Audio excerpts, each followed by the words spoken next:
what's possible. You know, when you grow up in poverty, you think you're going to always live in poverty. But when your friend buys a $5 million house, then it kind of just shows you like, okay, that's possible.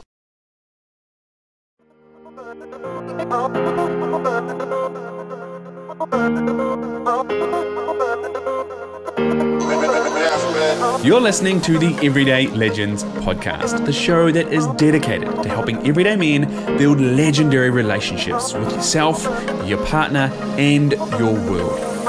I'm your host, Mike Campbell, and the aim of this podcast is simple: to help you navigate life with more clarity, more confidence, and purpose-driven action, with plenty of stories, a load of lessons, and some loving straight talk. So let's get started.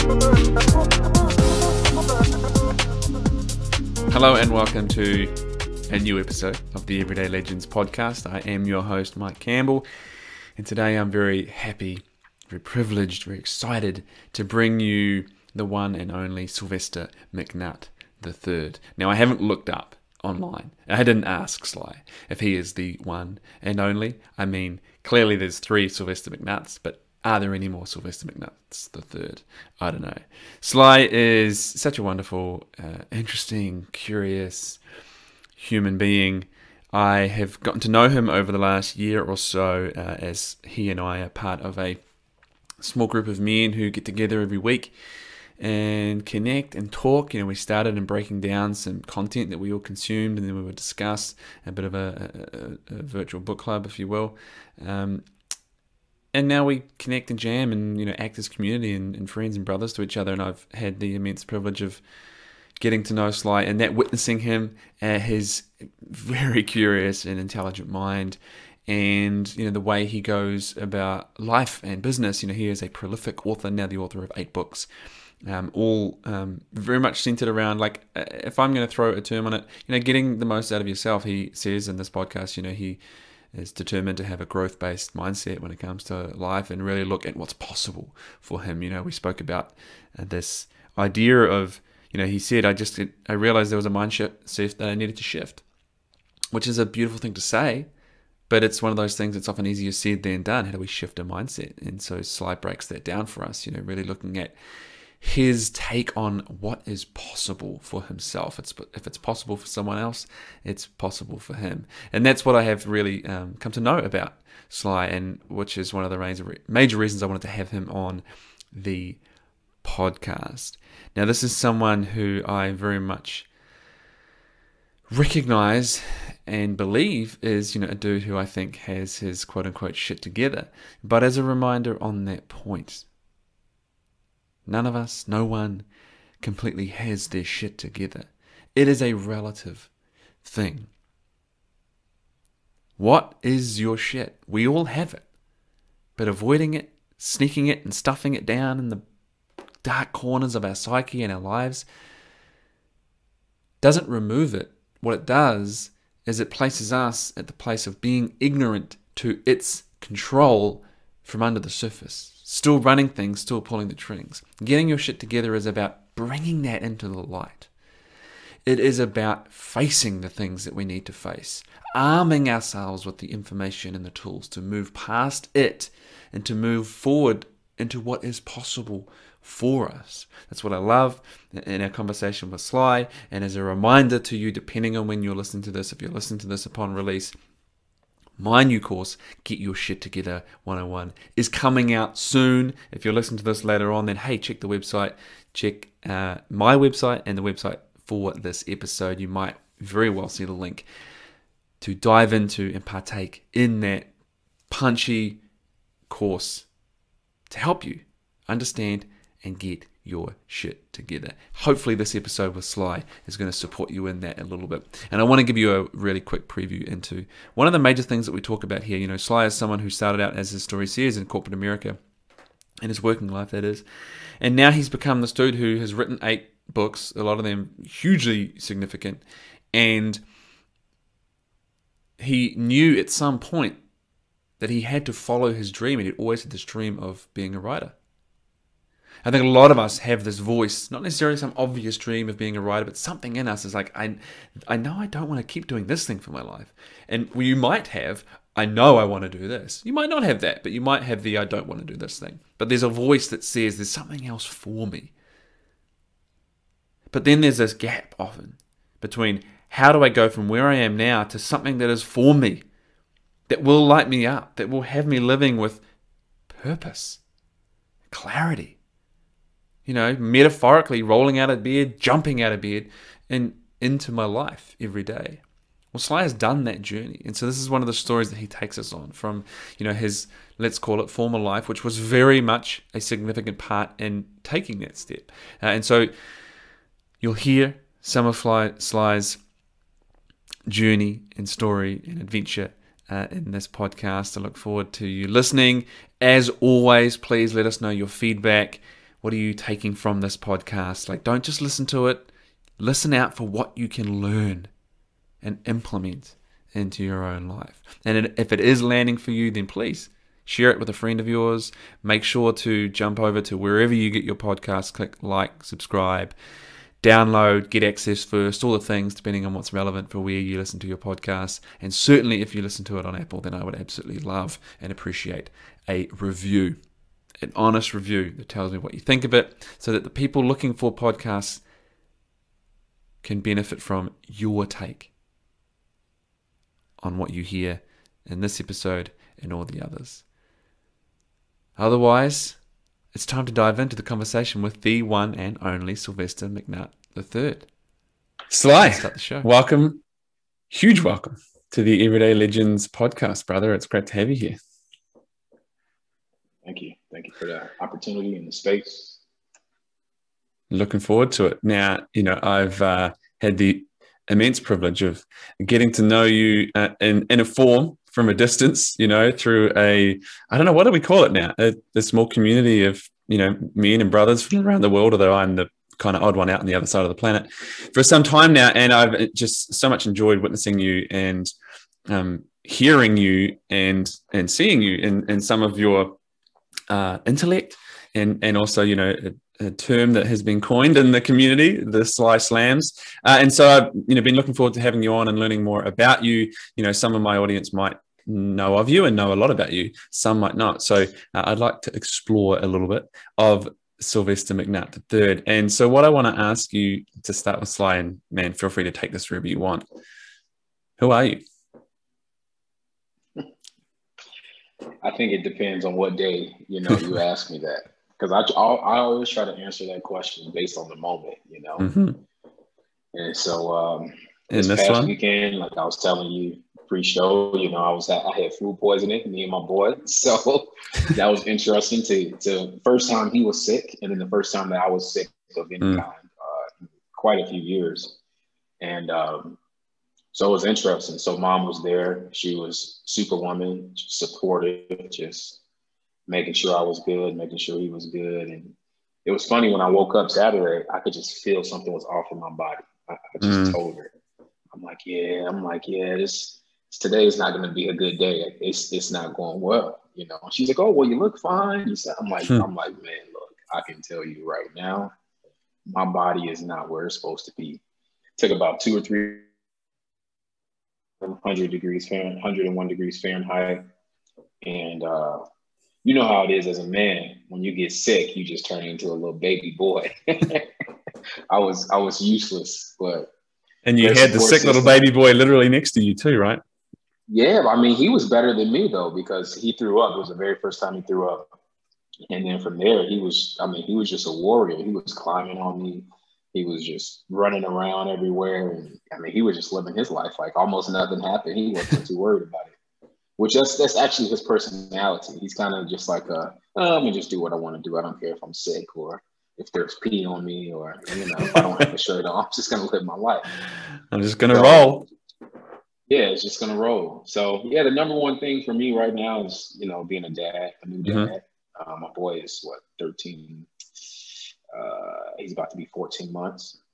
So, you know, being a new father, that's been, you know, when you say, who am I? I'm definitely a young father trying to figure it out. clueless in some aspects, smart in some other aspects, using instincts in other aspects. It's a journey.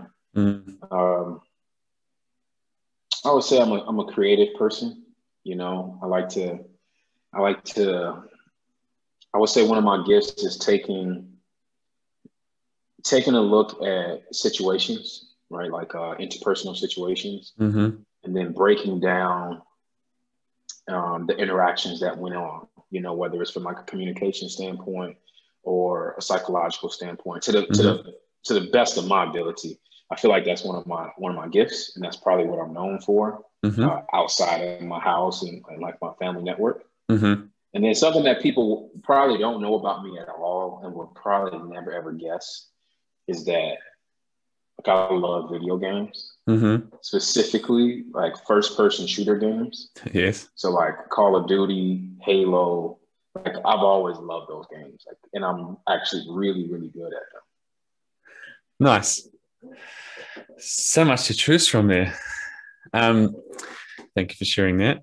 And, I am instantly interested to where my mind goes, as you said, like it depends on the day, and I resonate with that as well. But I'm already thinking, I wonder what journey that answer would take us on, a week from now, or a year from now, or a year in the past, right? So let me go into that, because I know that you're a new father, and I love the explanation there. Clueless in some, learning your way in others, etc. How would you have answered that question pre your little man being born? Let's go before you and your partner got pregnant. I mean, at that point, the answer would have been solely connected to my work. I think as men, we have a deep connection to our work. I think that has a lot with a lot of our mental health, our identity, how we show up in the world, how we interact with the world, how we even perceive the world is, the work that we do. And for me, I've been an author full-time since 2012. So if you were to ask me beforehand, I probably would have been telling you about a project I'm working on, about a book, about my sales, about a book I've sold, about how a book has changed someone's lives, about an idea that I need to put in another book. It would have been something along the lines of, like, you need to know about my work. And although I'm still just as passionate about that, and that's still important, and it still matters. It's just, again, it just depends the day. I guess it just depends the day. Especially when you have a new person at home. It's like every day is a journey. You're not really always thinking about work when you have this little monster at home, just I hear that terrorizing the house. Beautiful. So, and that is something that I said, about you. You're a prolific writer, and clearly something that's very close to your heart. You are still that person, but there's this new breadth, perhaps, in terms of this role as a father. So I want to explore fatherhood a little bit, but I want to kind of go into your work as a writer. And one of the things I want to ask you is, so how many books have you published now? 8. 8 books. So where I want to go now is back to your first book, or maybe before your first book. So can you tell us, what was your first book about, and why did you choose to write it?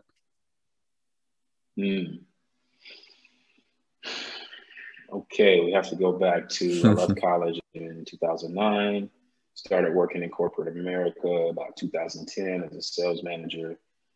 Just as a sales employee.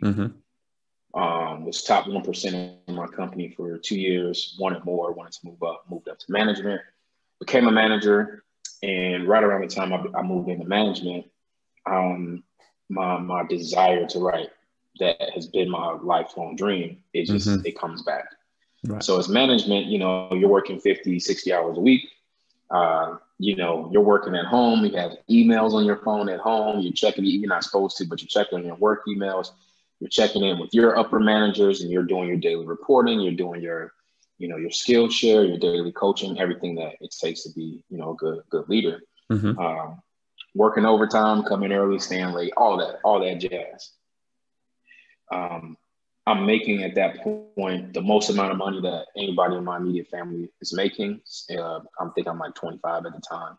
So I'm doing pretty well for a 25-year-old. I'm on the trajectory to be at some point, probably now, if I would have stayed about 10 years ago, like at a very good level within the corporation. I was hoping to be a director with that company, and the directors, they basically oversee different regions, like they have the territory of different regions, and they're coaching all the managers in a region. And so I really was into that. I really liked the concept of leading people, leading teams, getting people together, because it is communication and psychology. You're just trying to get people together. How do I coach this team to reach this common goal? How do I, and so skill set wise, it was the jobs that I had, it was a perfect alignment for me skill set wise. But however, there was this deeper longing that was going on inside of me. And what really happened, I was working at Verizon, great company, and I felt a disconnection with the work, because what we were selling, in my opinion, caused people to disconnect from their consciousness, because we were selling computers, tablets, home phone service, internet service, cell phones, iPhones. This is when the iPhone craze first started happening. So, and this is not this is not apples and oranges, but this is how I felt. In America back in the 1980s, we had a crack cocaine epidemic where, the crack cocaine was coming like crazy. It was just coming from, we don't even know. They want to say it was Cuba, but do we know that for sure? I don't know. But the crack cocaine was just coming in everywhere, and it was infiltrating all the different neighborhoods. It was in Hollywood. It was in just everywhere. But there were some people who were opportunists, and they were like, well, I'm not going to do crack cocaine, but I'm definitely going to sell it because I'm living in poverty. I have kids to feed, or whatever the situation was. So I've always wondered about that. Like, how do you feel as a drug dealer, as a crack cocaine drug dealer? It's like you're able to take care of your kids and your family because of your efforts, but at the same time, you're killing your community, right? But then, are you really the one killing your community? Because the people who are buying from you are going to buy anyways, right? I mean, this is probably the thought. So if they're going to buy anyways, shouldn't you just be the person to get paid? Right. I mean, I'm not saying that's how I feel. I just have always wondered about that mindset. Yeah. So when I was in the job where I'm selling the technology that I feel like was killing people's consciousness and their ability to connect, I started to kind of put myself in the shoes of that crack cocaine dealer. And I'm like, well, how do you feel now that you have a disconnection with the product, where you recognize that the product you're selling is keeping people out of their consciousness and out of like a higher understanding, not of peace. And it was like, when I first started thinking about that, it was like, wow, there was dissonance, it was just dissonance happening.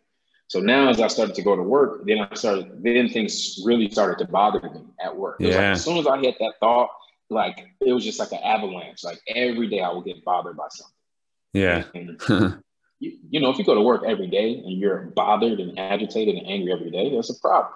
Especially when you know what it's about.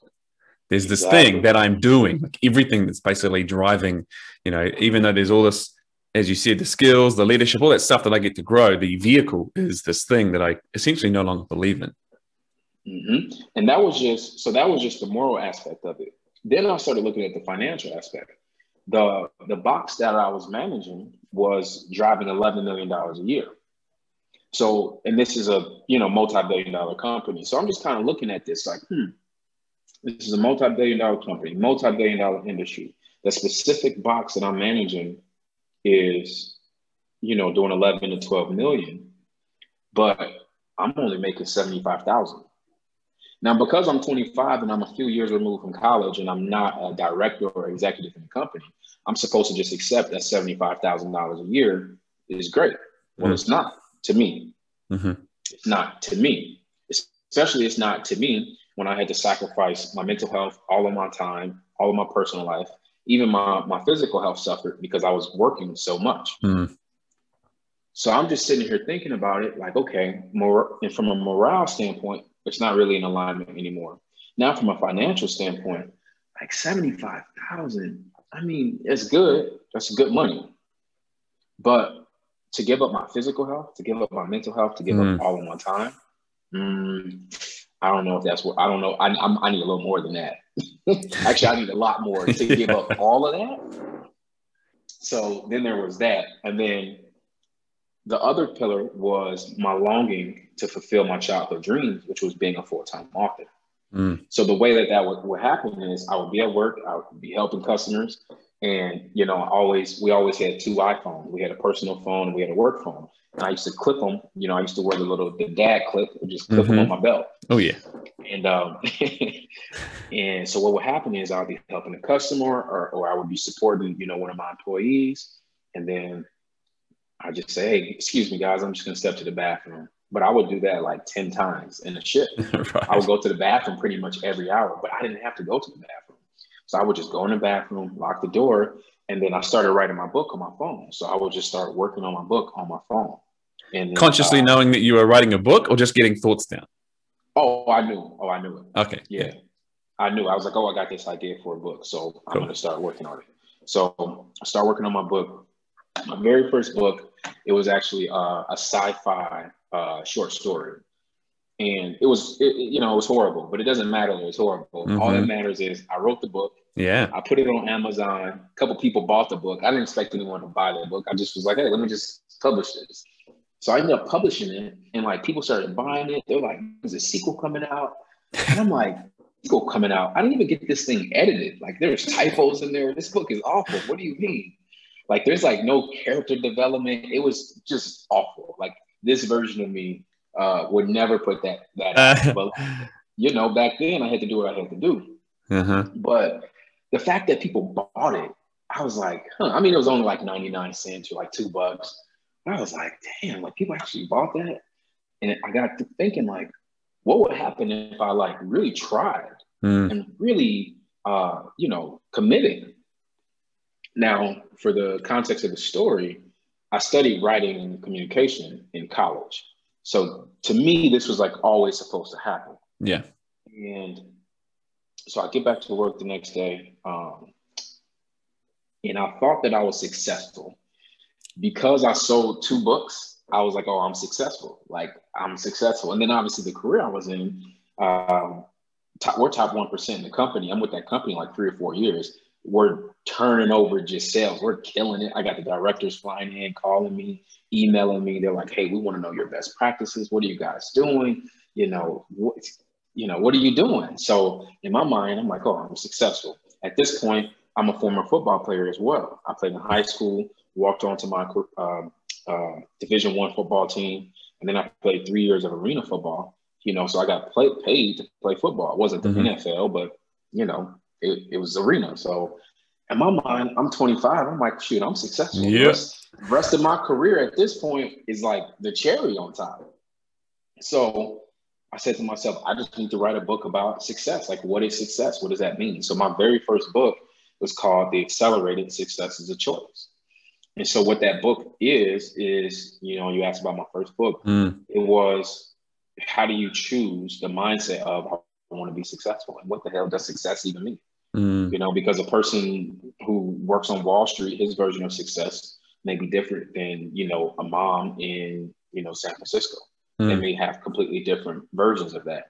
And I'll never forget thinking of that when I was writing the very first chapters of the book. I'm like, oh, you know what? No matter where you live, people want to tell you what success is. They want to give you this archetype of what success looks like. And I say in the book, in my very first book, I say like, your responsibility is to define what success means for you. You cannot allow another person to determine what that means, because the second you do that, you lose. Success for me may be, I want to be the best father that I can be, and I want to work 10 hours a week. I may not have a lot of money if that's success, but then does that mean that I'm not successful? No, it means you need to determine what success is for you. So every day I kept the same method. I'll just sneak to the bathroom. I write on the phone. Then when I would get home, it would sync with this called Evernote. So then I would take the Evernote and I would just copy and paste, and I would edit every night. So then I would just edit. I'm like, okay, that's good. No, get rid of that. And then I would add that over to the template. So I wrote the book, put the book out, self-published the book, created my own company to self-publish the books. Because again, I'm working at Verizon and I'm seeing that, okay, this is an $11 million box. They're paying me $75K to pretty much manage this, but I'm driving $11 million of sales. So I was just always thinking to myself, like, what if I could just drive $11 million of sales of like my own stuff, of my own products, of my own company. So I didn't even try to get signed by a publishing company. I didn't even pitch my book to any literary agents because just from an economic standpoint, it didn't make sense to me. What made sense to me was just to go find my own customers. So let's go back to the crack cocaine seller for a second. So if you're selling crack cocaine, you're not gonna, you're not gonna come find me and then say, hey, go get me customers. You're gonna say, I'm gonna go find me customers. I'm gonna get out and go find me customers. So I took that mentality and I was like, how do I find people who want to read my books? How do I do that? Especially if I'm not validated by a publishing company. Yeah. Because that's what the publishing companies do. They validate you. They put you on their email list. They put you on their blog. They put you on their websites. They put you on tour. They put you at, different booksellers doing engagements. And I'm like, well, how do you do that on your own if you don't have that backing? And so I started a social media account. I didn't have any social media. I started a social media account October 2nd, 2012. So I already had my very first book out. I was selling the book on Amazon and I started my social media account. So at the time I had a lot going on. So at the time, October 2nd, 2012, I started social media. I had my books out. I was working full time in corporate America, but I knew I wanted to quit. So because I was a former athlete, I went and got certified to do personal training. So then I started a personal training business on the weekends. So I pretty much just worked like all day. All the time. Yeah. Like I slept good. I probably slept 6 or 7 hours. And from the time I woke up, I had work to do. So I was running 3 businesses, the book business, which wasn't making any money, the personal training business, which was making money, but it wasn't enough to live on. And then my corporate America job, which was the main driver. So then my mindset shifted. Once I had about 8 clients personal training, and then once I sold about 400 books, then I was like, oh yeah, this is going to work. This is for sure going to work. And the confirmation for me is I was at work one day. I was at Verizon, just casually talking to a customer, and he ends up buying my book through the conversation. He's like, oh, I got to get your book. It's like, I didn't, because I brought it up in the conversation. Yeah, of course. That's one of the ways you bring it up in conversation. Yeah, he just bring it up. He buys the book. He reads the book. He comes back in like 2 weeks later. He comes like, he's just like screaming almost, like he's just elated. And he comes over, he grabs me, he just gives me a hug. He's like, man, I read this book. This book changed my life. And he just starts going on and he's just reciting the words. And he's like, this and this. And he's just, and I'm at work and I'm just like, holy shit, like I was not expected, this gentleman to come back in, and he's just like, and he, he's older than me. He's actually quote unquote more than successful than me, and in my opinion at the time. And I'm just like, wow, like, he had his own company. He was in there. So I'm just like, wow, like my book really helped you.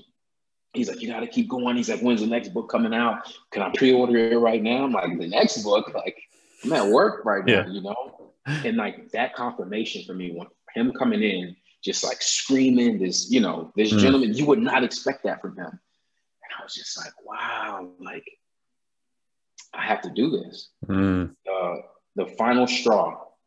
So I was making about $75K, and there was this position called indirect account manager, which essentially would have been training for, it would have been maybe 3 or 4 positions away from that director position I was telling you about.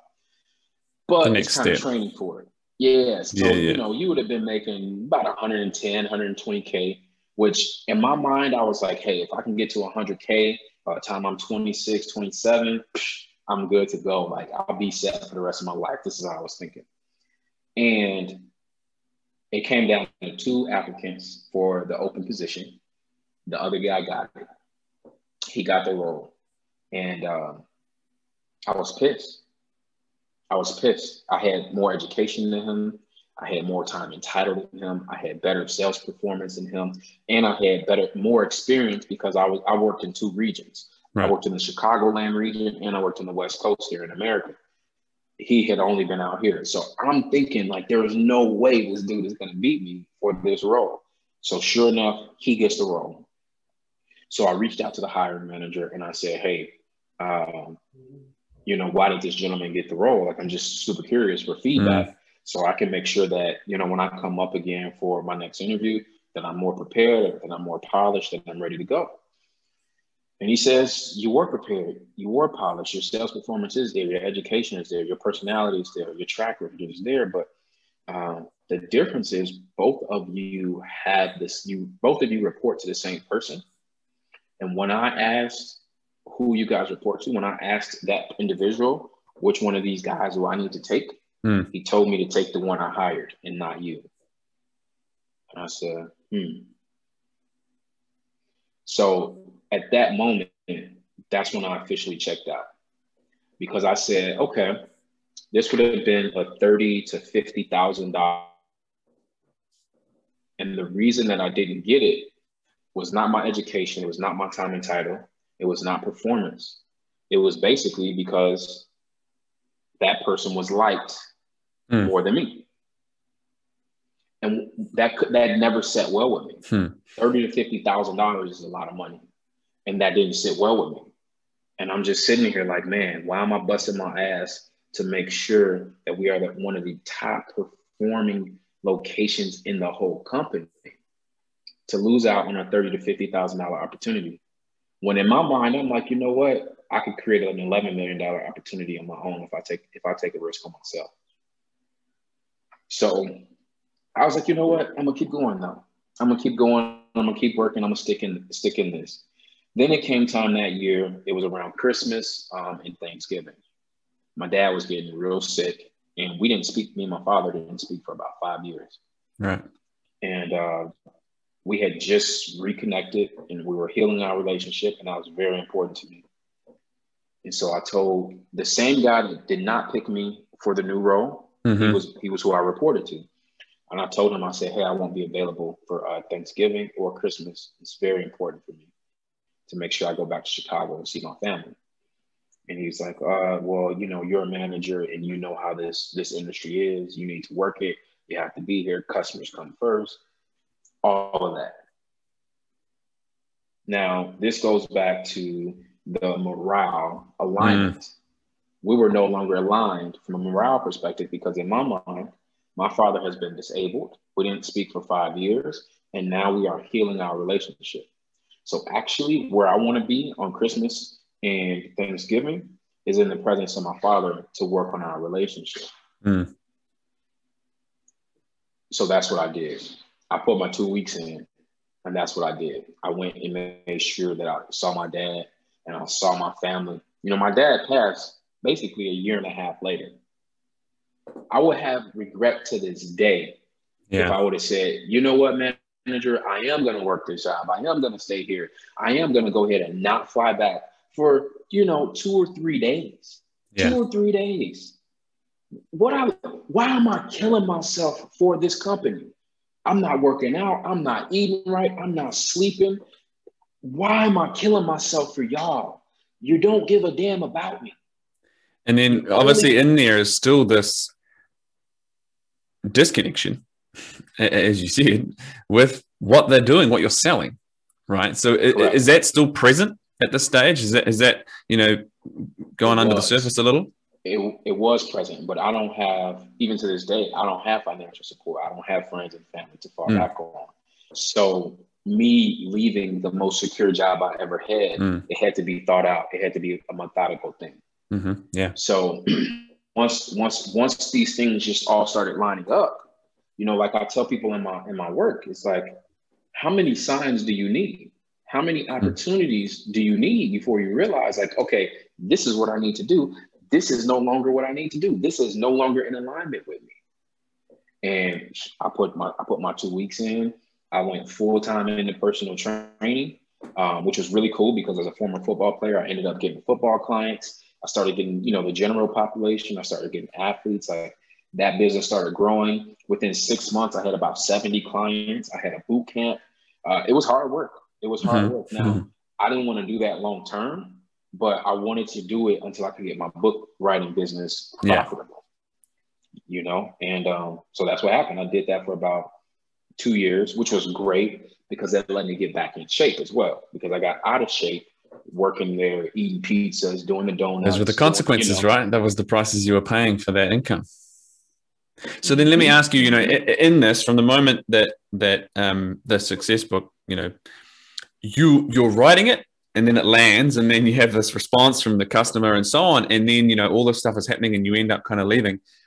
What happens to your definition of success in this time? The funny thing about that is during that time period, I didn't have the definition of success, like between the time when the book comes out and while I was in it, because I was trying to basically reprogram my whole mind. I was trying to reprogram everything that I thought was possible. My whole life, I was told you have to grow up, go to college, like I did, go to college, get a good job, and you're going to die happy. So I went to college, I got a great job, and I wasn't happy. I wasn't even living happy. And I was 25. So I'm like, oh, hell no, I'm not about to do this for 30 years. Like this isn't working on year 4. So there won't be a year 5. So for me, I was trying to completely reprogram my whole brain. So I wasn't even thinking about success. I was thinking about what's possible. That's it. I just wanted to know what was possible for me. Beautiful. And clearly things changed and you took a step and then the writing has continued. So as you took that step, right? Because I resonate with a lot of that, and I suspect that a lot of the listeners will resonate with that little voice inside them that might be speaking to something greater. And it might not be the thing, you know, like as you said, you'd always wanted to be an author from a little kid. There might not be that thing, but there might be something now. And that might be two sides of that. It might be there's something speaking to me that I want, but there's also this thing that I'm doing right now that is speaking to me like, I don't want this. But to take a step, right? You created this bridge, it sounds like, with the personal training business, but still it's as you said, reshaping your brain. Maybe there's an $11 million product or drive in me, but you still got to take that big step. You still got to back yourself to go into this thing, which is your passion, right? So what do you think was the kind of the major challenge to actually overcome in making that step? Because I'm assuming at some point from personal training business, it also had to become, okay, now I'm full-time. You got to think about it like you're a sniper, right? Like if you're an infantry guy in a war, you know, you have your machine gun and you just, you know, and at some point you're going to hit something, but a sniper can't do that. Yeah. So you got to think about it like, oh, I'm a sniper. And what does a sniper always have? Well, a sniper has a spotter. And what is the purpose of the spotter? The spotter is to have vision. The spotter is to help you make sure that you line up your shot, because you might only have one shot. You know, you might only have one chance. You might only have one opportunity. And, you know, I remember that movie 8 Mile. Well, that was the theme with Eminem. Yeah. And he was absolutely. like, yeah, you get one shot. You get one chance. You may get one opportunity. And I believe in that. As a matter of fact, there was a scene in that movie where towards the end, when he had to go battle against the other guy who was like the antagonist, it was that movie is so well written to me. And there was a line where his friend came up to him. I think his friend's name was Cheddar Bob. And he was like, hey, you know, you have to go against Papa Doe in the final. You know, he's this and he's that and da-da-da-da-da. Are you ready? Well, I think his name was B Rabbit in the movie. B Rabbit had been training and preparing in this art form, right? And he had been putting in the work. And his response was, I don't give a fuck who it is. I'm ready. And so I think about that all the time. It's like, when your opportunity comes, you got to be mentally ready.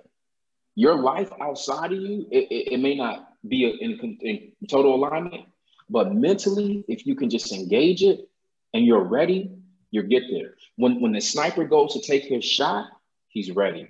He's engaged. He's in that moment. So I just think if you're in a situation and it's like, okay, I got to get out of this. you may not be able to control the whole environment. You may not be able to even understand the whole environment. But mentally, it's like, okay, I'm ready to take this shot. If it goes in, it goes in. If it doesn't go in, it doesn't go in. If I hit the shot, I hit the shot. If I miss, I miss. But I'm ready. And that's, to me, that's just like your mental fortitude, your mental engagement. Mm-hmm. Yeah, and the focus, right? Because that's the other thing that I'm getting with the sniper. You've got the spotter, so you can focus in on that target, so to speak, right? And so that was something that was present for you at the time when you went full time into writing? Yes, because I knew my life wasn't in alignment.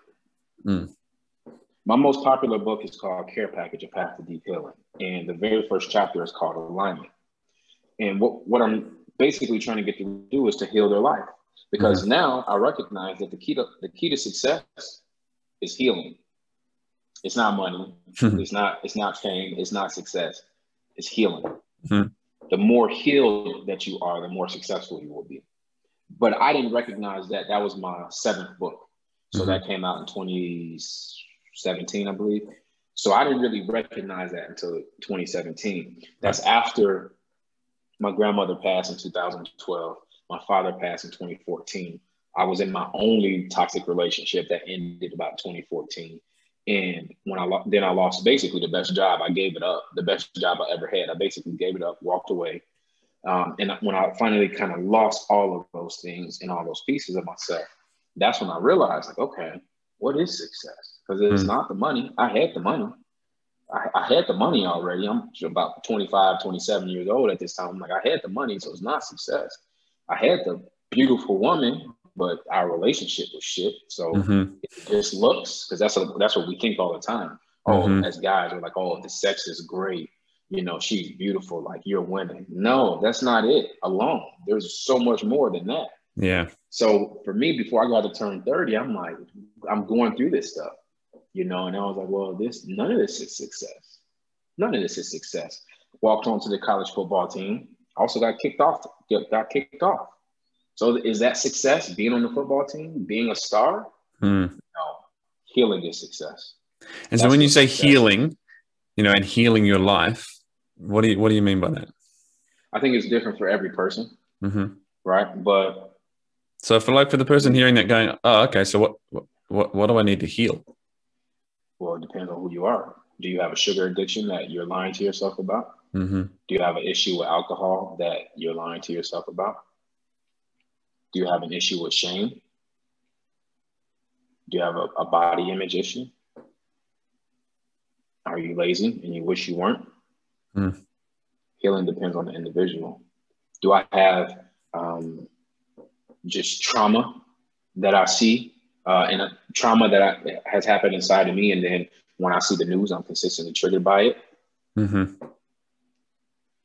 Healing is an individual inside job, but there's so much support. But it's you know, in my care package book, I even say that healing is a choice. Just like the first book title was called Success is a Choice. It's because to me, you have to. So I got that from William Glasser. William Glasser, he's a psychotherapist, and he has this theory in psychology called choice theory. And it was I read it back in college, and it's like one of my favorite principles of psychology is that I believe that obviously from like a subconscious level, there are some things that are programmed in us that we're not even aware of. But my call to action is let's invest what we are aware of, and let's try our best to investigate what we aren't aware of, because what we aren't aware of oftentimes is where our healing needs to occur. And that's the stuff where we make those same frustrating mistakes, the same patterns repeat, where we think, fuck, why did I do that thing? Or as you said before, like I'm lazy. I don't do the things that I know I should do, or that I want to do, or that I need to do, right? And it's like, and often we ask a version of the question, why do I keep doing that? But we don't actually explore the answers. We just ask it as if it's rhetorical, right? So the invitation there is to really explore it and go, what is it that I get to heal? So then what did that journey look like for you? Well, what was the healing? I needed to heal the relationship. Going back then, I needed to heal the relationship with my father. I needed to change and heal my relationship with money. because I was told money doesn't grow on trees. You can't leave that job. You don't have an $11 million idea. Like, all this stuff. Because I would say this. I was like, well, why am I? And I would scream and yell because I'm so passionate about it. I'm like, why am I managing an $11 million box? I'm worth more than that. Yeah. And of course, they're like, no, settle for the 75K. And then it wasn't just the money, it's also morale. Like I'm serving a product that I feel is killing people's consciousness. Yeah. And I believe in conscious capitalism. I want to offer a product that is helping, that at least I feel like is helping. I don't want to sell a product that I feel like is akin to crack cocaine. Yeah. I don't. And that's what I felt like when I left that job. I'm like, man, I feel like I'm selling crack. And now I see people addicted to their phones. I see people not getting sleep because they're on their phones and computers too much. I look at the rise of pornography. Well, look at all these amazing computers we have that has enabled us to tap into such a resource like that. So it's like everything that I had at that time, the morale, it didn't align. So like my healing was there. I had to heal with my body as well. Being a former football player, I just beat my body up a lot. So I had to completely retrain. I had to completely remix the way that I looked at training. I had to get rid of the bigger, faster, stronger mindset. And I had to learn, how do I train for longevity? You know? Very nice. Yeah. So then one of the things you shared in there was the relationship to your father, and you've mentioned it a couple of times. And, you're a father now. And I think, some of the work that we've been exploring as a group of gentlemen has been in a sense around manhood, looking at things like living a soulful life and initiation, right? And initiation for us is obviously a big part of that in terms of our initiation into manhood. So I'd love to explore that for you. What was the journey to manhood for you? And there's clearly something in there that has, your major model, I'm going to assume, for manhood was your father. So there's a bit of a break in that there somewhere. So what did that look like for you? Journey into manhood. I mean, I don't even know. First, let me just answer that way. I don't know. I don't know how to answer that question. With Dad, it was interesting because I know for a fact that he loved me, but I also know for a fact that he had methods that didn't feel like love. So there was just a lot of confusion there. He was an alcoholic. Both of my parents were alcoholics.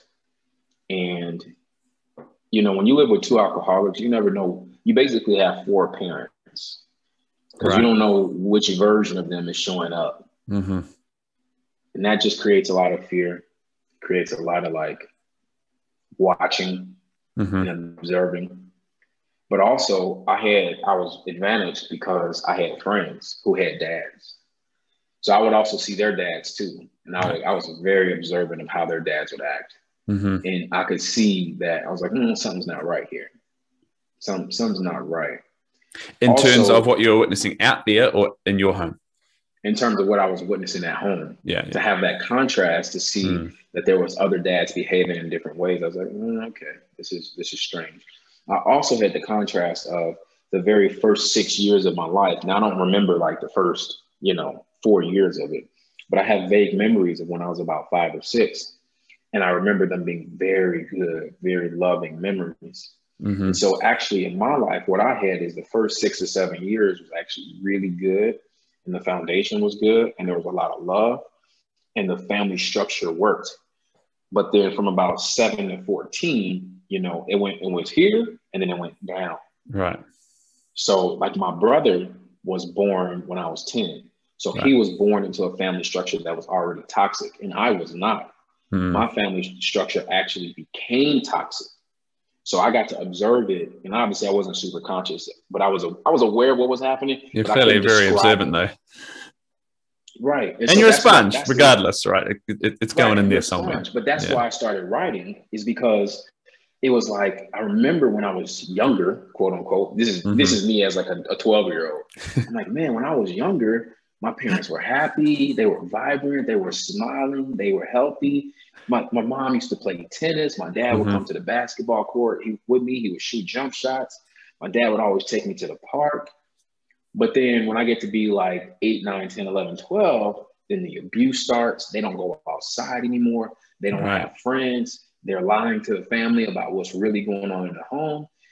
And so I'm completely aware of all of this, but I didn't really know how to like metabolize that experience. Yeah. So that's why I started writing in my notebook. Everything. I just used to write everything about how they would interact, because I was observing like the psychology of their relationship. I didn't know it at the time.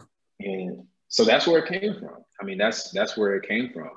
And then, you know, becoming a man really is about learning from other men, you know? So I like taking the really good stuff that my dad did, taking the bad stuff he didn't do. Also asking myself what I want to do. Also trying to just like identify my shortcomings. Like the biggest mistake I've made so far as a dad, I think there's 2 mistakes I made. So when we got the food poisoning this past weekend, I felt a great deal of shame about this. My son was crying that night. And so I looked through the little monitor, and I'm just looking, I'm like, okay, let me make sure he's good. He just cried. He cried, he went back to sleep. He started crying again about 10 minutes later, which is abnormal for him. He doesn't usually do that. He usually sleeps all through the night. So I feel like I was supposed to go in the room and check on him. I didn't check on him. I just looked at him through the monitor. I thought that was enough. When I went in the morning to get him, he had throw up in his bed. Right. That means he slept in that all night. And I felt like shit because of that. That was to me like the very first time that I failed him as a dad, because I should have went in the room. And I apologized to him, and I apologized to mom, because I feel like I should, in retrospect, if he cries in an abnormal time like that, I got to go in the room and check on him. I thought I was doing the right thing by just looking through the monitor, and that's not going to happen again. So that was the very first time I failed him. And then the very first time that I failed his mom, there's this mindset I had to grow out of. I had to grow out of this mindset that because I'm the breadwinner, or because I make more money, that I should be making more decisions, or that I have more power, or that I have more control in our relationship. And I had to grow out of that, because 1, it's not fair to her. 2, it discredits the work that she does as mom. 3, it discredits her humanity, because our relationship is not about that power struggle. But because she wasn't working for so long, this almost unspoken like identity kind of started to take over, where I'm feeling like I had more power and control. Now, granted, my girl never said anything about it, but it was just something that I recognized within. And I'm like, God, I don't like this. Yeah. So I had to like really kind of smooth that ego out and kill that ego out, because I don't want that thing to grow. So do you think she noticed that though on some level and just didn't speak to it, or she was just busy being a mom and doing her thing? So my girl's super aware. So I want to say that she may have noticed it. Yeah. But I also want to feel like she didn't notice it, because 1, we never talked about it. Yeah. She's pretty good about bringing things up if something feels off. And so for you, was it a bit of a surprise? Like, oh shit, I'm doing this, or was that something that was very ingrained? Do you think it was just what it was?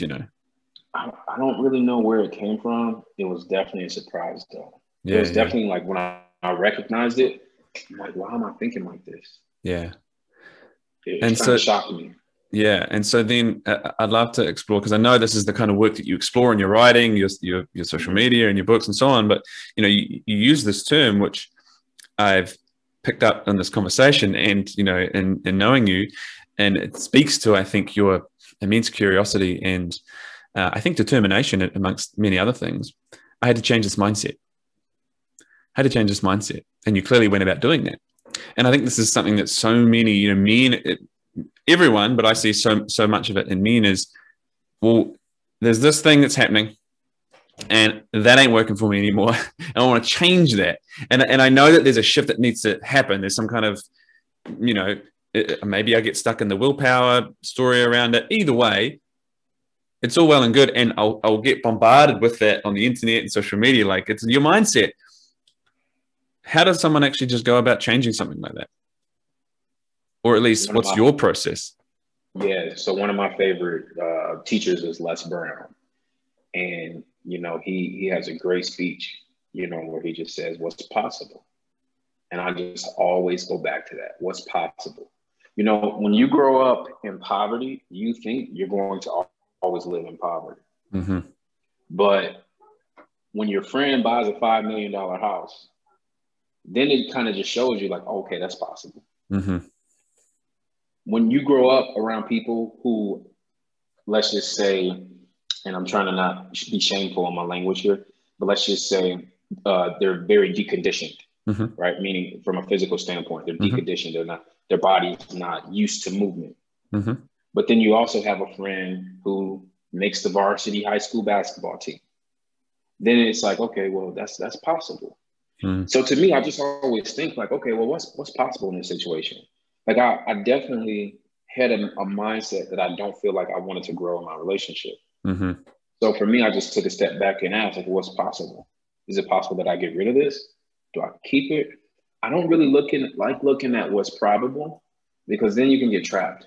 Mm-hmm. Like, that probably won't happen. Then you get trapped. I like looking at what's possible here.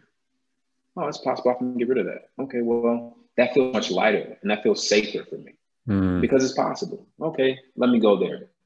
But if you go probable and it's like, well, it probably won't happen, then it's like, oh, well, what's the point? Why even try? It's probably not going to happen. Yeah. And so have you ever found then that there is a ceiling perhaps, or a limitation to what you believe is possible for you? You know, like it might be easy to look at your friend who's in great condition and gets, you know, the what's capable for someone in terms of their physique, the $5 million house. But what happens if I personally think, but that's not possible for me? I don't believe that, though. I think if another human being can do something, why can't I? Like other humans, they are showing you what's possible. So instead of looking at another person as like, oh, well, they did that, that's not attainable for me, because that's a fixed mindset. I choose to have a growth mindset with it. Well, and it's not a competitive, like vindictive, oh, well, Mike did that, so I can do that to show that I'm better than Mike. No, that's not it. It's like, well, Mike figured out that thing with his relationship. Maybe I can too. And so it's like a beacon showing you the way. Yeah, it's like a light. It's like a beacon. Exactly. It's a light, because that's how I feel. I feel like the things that come into our lives are often messages, or they're pathways, or they're guides. Right? They're just here to guide you. They're here to just push you along. Yeah, if we pay attention, right? Mm-hmm.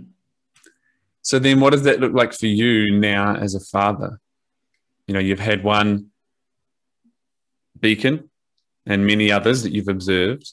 How does this now collate down to what's possible for me as a father? I mean, I'm assuming my journey has been, I'm assuming for you there's been a lot of lessons, a lot of challenges in the last 14 months. So now, you know, what does becoming a father look like for you?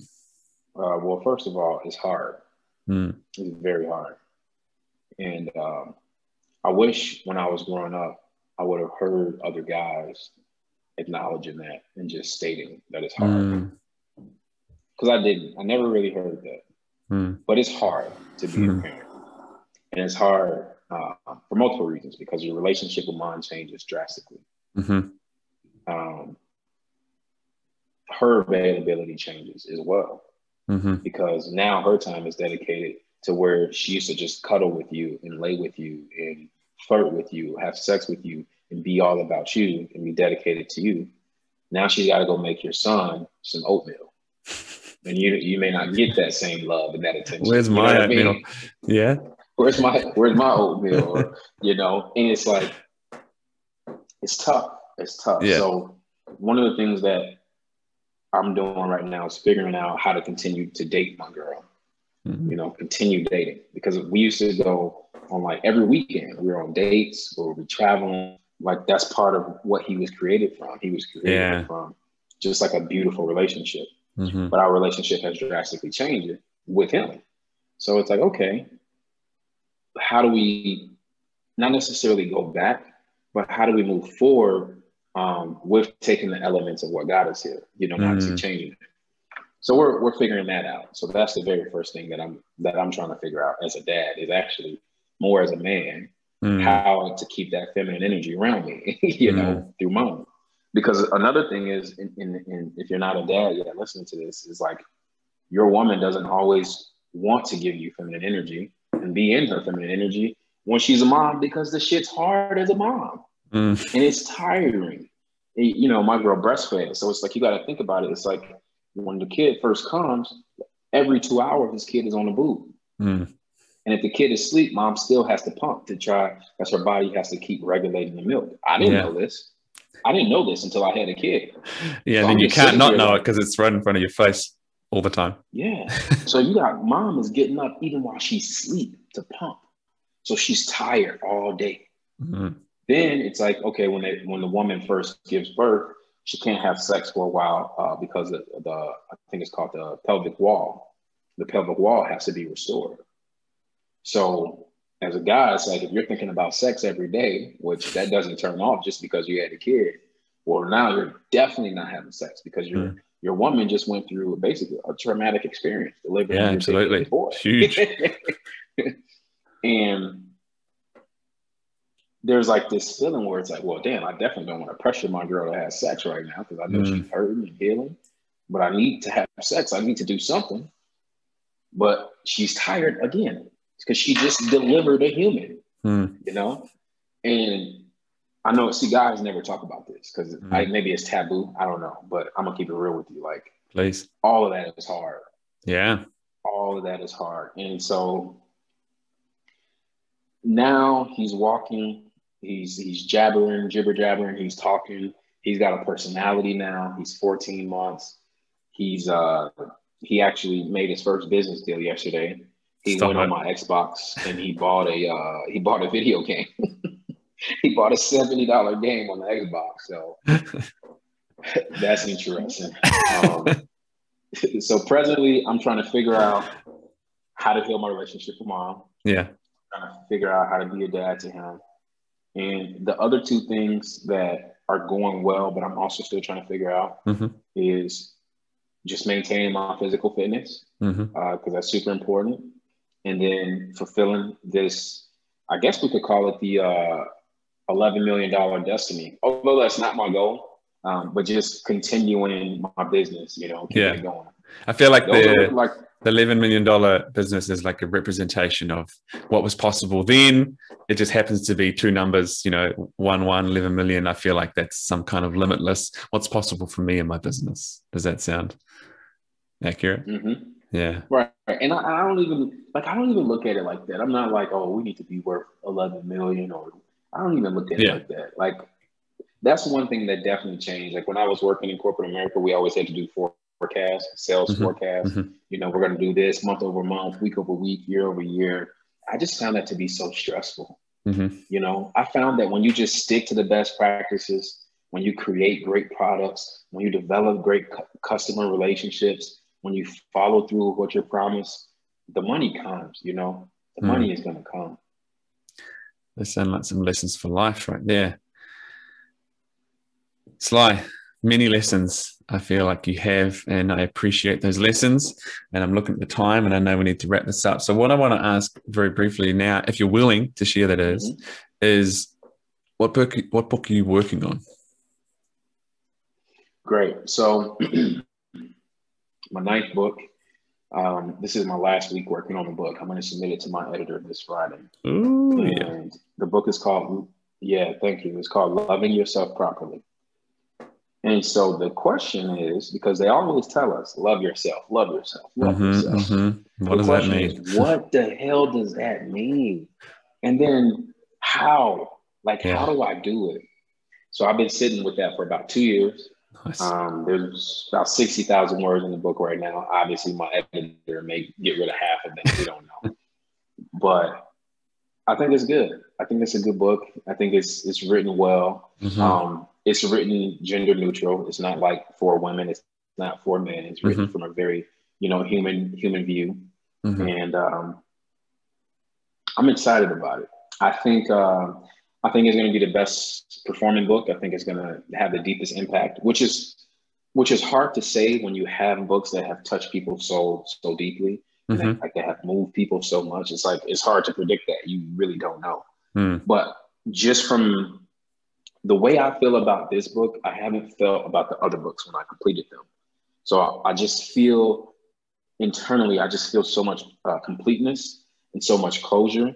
I feel like the writing is like the best that I've done. I feel like it's very sharp, but also feel like it has such a heart-centered message that is going to land, is going to be emotional, is going to be triggering in a good way, hopefully triggering to where it triggers action, to where it triggers thought, to where it triggers people's soul to move a little bit.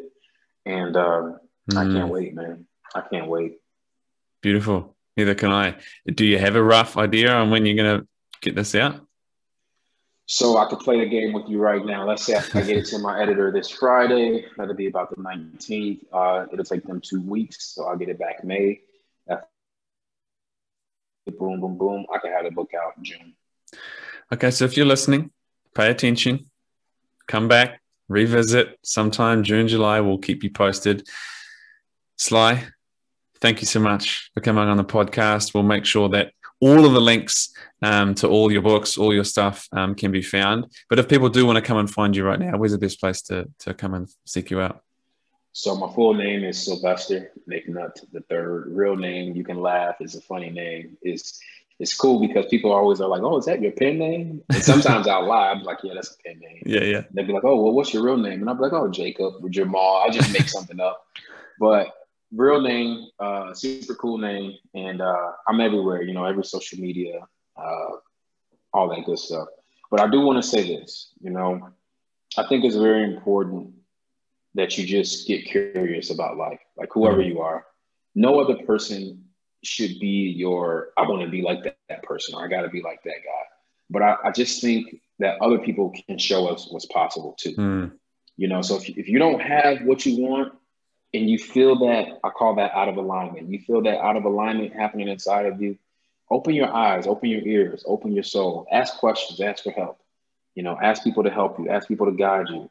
I ask a lot of questions like, hey, what's this? How'd you do this? You see me in the group. We're in a group chat together. And I always ask questions like, how you do this? It doesn't matter how smart you are. It doesn't matter how good you look. It doesn't matter how quote unquote successful you are. We are all students of life. So if anybody wants to take anything from this, please just always remain a student, never be an expert, and just keep learning. Beautiful. And that is something that I absolutely love and admire in you, is that thirst and huge well of curiosity. Sylvester Mcnutt III, aka Jacob and Jamal, thank you, brother, for coming on the show. Thank you. Appreciate it.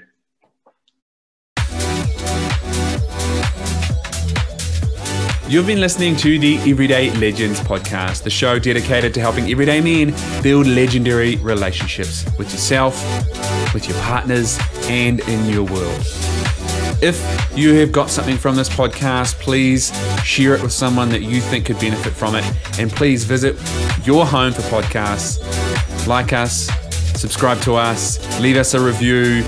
Your feedback is phenomenal in getting this in front of more eyes and ears. Until next time, I'm Mike Campbell, and remember to build that legendary integrity.